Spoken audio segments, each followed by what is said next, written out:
अस्सलाम वालेकुम। मदद की 10,000 रुपये की मेरी मदद की है। अल्लाह मियां इस तो ज़्यादा तुहानू देवे।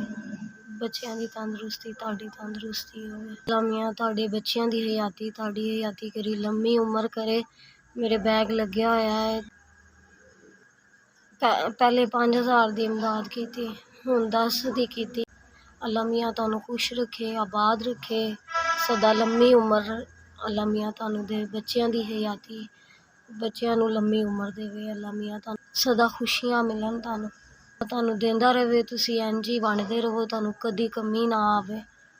अल्लाह मियां तुहाडी खैर करे, तुहाडे भैणां भरावां दी खैर करे, तुहानू दुखा तकलीफां तो दूर रखे।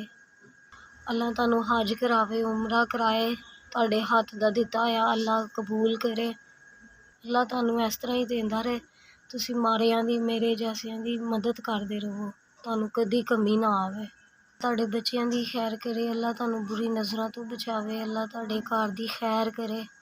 अल्लाह मियां तुहानू इस तरह ही देंदा रहे और अल्लाह मियां देंदा ही रहे। अल्लाह तुहानू इन्ना देवे कि तुहानू कदी कमी ना आवे। तुसी इस तरह ही वंडदे रहो।